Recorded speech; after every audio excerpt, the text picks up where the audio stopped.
ಸಮಯ ಸುದ್ದಿ ನಿಮ್ಮ ಧ್ವನಿ ನಮ್ಮ ಸುದ್ದಿ. ಶಿಕ್ಷಣದ ಜೊತೆಗೆ ವೃತ್ತಿ ಕೌಶಲ್ಯ ಬೆಳೆಸಿಕೊಳ್ಳಿ.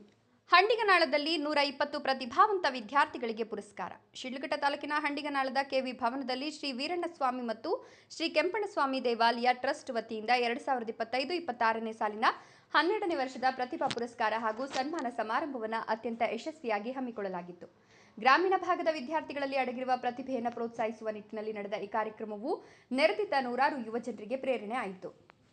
ಕಾರ್ಯಕ್ರಮದಲ್ಲಿ ಆಶೀರ್ವಚನ ನೀಡಿದ ವಿಜಯಪುರದ ಶ್ರೀ ಗುರಪ್ಪ ಮಠದ ಪೀಠಾಧ್ಯಕ್ಷರಾದ ಶ್ರೀ ನಂಜಾವಧೂತ ಮಹಾಸ್ವಾಮಿಗಳು, ಸಮಾಜದಲ್ಲಿ ನಿಸ್ವಾರ್ಥ ಸೇವೆ ಹಾಗೂ ಪುಣ್ಯದ ಕೆಲಸಗಳನ್ನು ಮಾಡುವ ಮೂಲಕವೇ ಮನುಷ್ಯರು ದೇವರ ಸ್ವರೂಪ ಪಡೆದುಕೊಳ್ತಾರೆ ಎಂಬುದಕ್ಕೆ ಶ್ರೀ ವೀರಣ್ಣಸ್ವಾಮಿ ಹಾಗೂ ಶ್ರೀ ಕೆಂಪಣ್ಣಸ್ವಾಮಿಗಳೇ ಸಾಕ್ಷಿ. ಶೋಷಿತರ ಹಾಗೂ ಧ್ವನಿ ಇಲ್ಲದವರ ಪರವಾಗಿ ನಿಂತು ತ್ಯಾಗದ ಬದುಕು ನಡೆಸಿದ ಇಂತಹ ಮಹನೀಯರು ನಡೆದಾಡಿದ ನೆಲದಲ್ಲಿ ನಾವಿಂದು ಬದುಕ್ತಿರೋದೇ ನಮ್ಮ ಸೌಭಾಗ್ಯ ಅಂತ ಹೇಳಿದರು.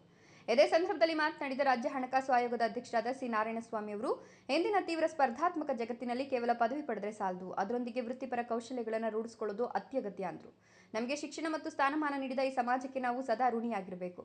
ಸಮಾಜದಿಂದ ನಾವು ಪಡೆದುಕೊಂಡಿದ್ದನ್ನು ಯಾವುದಾದರೊಂದು ರೂಪದಲ್ಲಿ ಮರಳಿ ಸಮಾಜಕ್ಕೆ ಅರ್ಪಿಸಿದಾಗ ಮಾತ್ರ ಪ್ರತಿಯೊಬ್ಬರ ಬದುಕು ಸಾರ್ಥಕತೆ ಕಾಣಲು ಸಾಧ್ಯ ಅಂತ ವಿದ್ಯಾರ್ಥಿಗಳಿಗೆ ಕರೆ ನೀಡಿದರು. ಇನ್ನು ಬೆಂಗಳೂರು ಗ್ರಾಮಾಂತರ ಜಿಲ್ಲಾ ಕಸಾಪ ಅಧ್ಯಕ್ಷರಾದ ಪ್ರೊಫೆಸರ್ ಬಿಎನ್ ಕೃಷ್ಣಪ್ಪ ಮಾತನಾಡಿ, ಅಖಂಡ ಕೋಲಾರ ಜಿಲ್ಲೆಯು ದೇಶಕ್ಕೆ 2 ಭಾರತ ರತ್ನಗಳನ್ನು ಕೊಡುಗೆಯಾಗಿ ನೀಡಿದ ಹೆಮ್ಮೆಯ ಇತಿಹಾಸ ಹೊಂದಿದೆ. ದೇಶದ ಉನ್ನತ ಹುದ್ದೆಗಳಾದ IAS, KS ಹಾಗೂ ಕಾನೂನು ಕ್ಷೇತ್ರಕ್ಕೆ ಗಣನೀಯ ಕೊಡುಗೆ ನೀಡಿದ ಈ ಚಿನ್ನದ ನಾಡಿನ ವಿದ್ಯಾರ್ಥಿಗಳು ತಮ್ಮ ಸಾಧನೆಯ ಮೂಲಕ ಕಿರಿಯರಿಗೆ ಮಾದರಿಯಾಗಬೇಕು ಮತ್ತು ಸಮಾಜದ ಪ್ರಗತಿಗೆ ಕೈ ಜೋಡಿಸಬೇಕು ಅಂತ ಆಶಿಸಿದರು. ಇದೇ ವೇಳೆ ಸಾಧನೆಗೈದ SSLC ಮತ್ತು ದ್ವಿತೀಯ PUCಯ 120 ವಿದ್ಯಾರ್ಥಿಗಳಿಗೆ ಅಭಿನಂದನಾ ಪತ್ರ ಹಾಗೂ ನಗದು ಬಹುಮಾನ ನೀಡಿ ಪ್ರೋತ್ಸಾಹಿಸಲಾಯಿತು.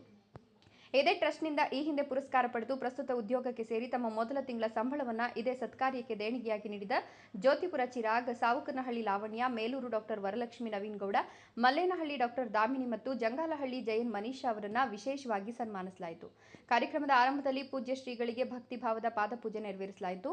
ಟ್ರಸ್ಟ್ನ ಅಧ್ಯಕ್ಷರಾದ ಎನ್ ನಾಗರಾಜ್ ಕಾರ್ಯಕ್ರಮದ ಅಧ್ಯಕ್ಷತೆ ವಹಿಸಿದರು. ವೇದಿಕೆಯಲ್ಲಿ ಉಪಾಧ್ಯಕ್ಷ ಬಿಳಿ ಶಿವಾಲೆ ರವಿ, ಕಾರ್ಯದರ್ಶಿ ಅಶ್ವಥಯ್ಯ, ಖಜಾಂಚಿ ಮುನಿಸ್ವಾಮಿ ಗೌಡ, ಪ್ರಮುಖರಾದ ರಾಮದಾಸ್, ಸ್ಕೂಲ್ ದೇವರಾಜ್, ಗೊರಮಡುಗು ರಾಜಣ್ಣ, ಆನೂರು ವಿಜಯೇಂದ್ರ, ಡಾಕ್ಟರ್ ನವೀನ್, ಸೌಭಾಗ್ಯ, ರಾಜಗೋಪಾಲ್ ಸೇರಿದಂತೆ ಹಲವು ಗಣ್ಯರು ಹಾಗೂ ವಿದ್ಯಾರ್ಥಿಗಳು, ಪೋಷಕರು ಉಪಸ್ಥಿತರಿದ್ದರು. ವರದಿ ಗೌರವವನ್ನ ಸರ್ಕಾರಗಳು ಸರಿಯಾದ ರೀತಿಯಲ್ಲಿ ಕೊಡಬೇಕಾಗ್ತದೆ. ಸರಿಯಾದ ರೀತಿಯಲ್ಲಿ ಈ ನಾಡು ಮತ್ತು ಈ ವ್ಯವಸ್ಥೆ ನಡೆಸ್ಕೊಳ್ಬೇಕಾಗ್ತದೆ. ಬೇಕಾದಷ್ಟು ಬೇಡಿಕೆಗಳು ನಾವು ಇಟ್ಟಿದ್ದೇವೆ. ಶಿಡ್ಲಘಟ್ಟಕ್ಕೆ ಯಾವಾಗ ಕರೀತಾರೆ, ಕೆಂಪೇಗೌಡ ಜಯಂತಿ ನಾವು ಬರೋಕ್ಕಾಗಿಲ್ಲ. ಸುಮಾರು 5-6 ವರ್ಷಗಳಿಂದ ಕರೆದಿದ್ದಾರೆ. ಒಂದೇ ಟೈಮ್ ಅನುಭವದಿಂದ ಇಲ್ಲಿ ಬರೋಕ್ಕಾಗೋದಿಲ್ಲ ಅಂತ ನಾನು ಬಂದಿಲ್ಲ. ಆದ್ರೆ ಕೆಂಪೇಗೌಡ ಹೆಸರಿನಲ್ಲಿ ದೊಡ್ಡ ವಿಶ್ವವಿದ್ಯಾಲಯ ಕಟ್ಟಿ ಅಲ್ಲಿ ಎಲ್ಲ ರೀತಿಯ ಈಗ ತಂತ್ರಜ್ಞಾನದಿಂದ ಹಿಡಿದು ವಿಜ್ಞಾನದಿಂದ ಹಿಡಿದು ಎಲ್ಲ ರೀತಿಯ ಎಜುಕೇಶನ್ ಕೊಡುವಂತ ಒಂದು ಬಹಳ ದೊಡ್ಡ ವಿಶ್ವವಿದ್ಯಾಲಯವನ್ನು ಮಾಡಬೇಕು ಅವ್ರಿಗೆ ಅಂತೇಳಿ ಸರ್ಕಾರದಲ್ಲಿ ಹೇಳಿ ಬಹಳಷ್ಟು ಬೇಡಿಕೆಗಳನ್ನ ಸರ್ಕಾರಕ್ಕೆ ಮಾನ್ಯತೆ ಮಾಡಿ ಹಾಗೆ ಇದರಲ್ಲಿ ವಿಮಾನ ನಿಲ್ದಾಣದಲ್ಲಿ ಅವರ ಹೆಸರಿಡಬೇಕು, ಜೊತೆಗೆ ಒಂದು ದೊಡ್ಡ ಪುತ್ಥಳಿ ಮಾಡಬೇಕು, ವಿಧಾನಸೌಧ ಮುಂದೆ ಅವ್ರ ಪುತ್ಥಳಿ ಮಾಡಬೇಕು ಹಾಗೆ ಅದನ್ನು ಮಾಡಿದ್ದಾರೆ. ಹಾಗೆ ಪಠ್ಯಬೇಕು. ಯಾವ ಚರಿತ್ರೆಯಲ್ಲಿ ಓದ್ತಾ ಇದ್ದೀವಿ, ಬರೀ ಸೈನ್ಸ್ ಮ್ಯಾಥ್ಸ್ ನಿಮ್ಗೆ ನೆಮ್ಮದಿ ಕೊಡ್ಲಿಕ್ಕೆ ಸಾಧ್ಯವಿಲ್ಲ, ಅನ್ನ ಕೊಡ್ಬೋದು ಅಷ್ಟೇ. ಆದ್ರೆ ನೆಮ್ಮದಿ ಬೇಕಲ್ಲ, ಅದಕ್ಕೆ ಈ ತರದ ದೊಡ್ಡ ಸಾಧಕ ಪಠ್ಯವನ್ನು ನೀವು ಇಡಬೇಕು. KGಯಿಂದ PGವರೆಗೂ ಕೆಂಪೇಗೌಡರ ಪಠ್ಯವನ್ನು ನೀವು ಇಡಬೇಕು ಹಾಗೆ ಅಂತ ಕೇಳಿದ್ರು. ಈ ತರದ ಬೇಕಾದಷ್ಟು ಮೆಟ್ರೋಗೆ ಇಡೀ ನಾಡನ್ನು ಕಟ್ಟಿದವರು ಕೆಂಪೇಗೌಡರು.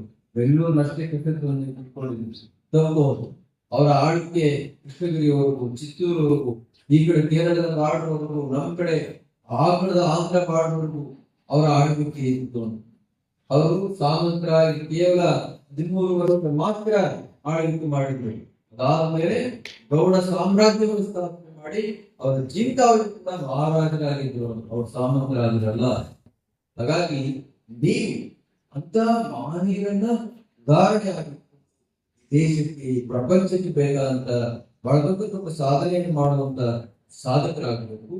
ಜೊತೆಗೆ ನಿಮ್ಮ ತಂದೆ ತಾಯಿಗಳಿಗೆ ಪ್ರೀತಿಯನ್ನು ಕೊಡುವಂತ, ಗೌರವವನ್ನು ಕೊಡುವಂತ ಮಕ್ಕಳಾಗಬೇಕಾಗಿ ಅಂತೇಳಿ ಈ ಸಂದರ್ಭದಲ್ಲಿ ಹೇಳ್ತಾ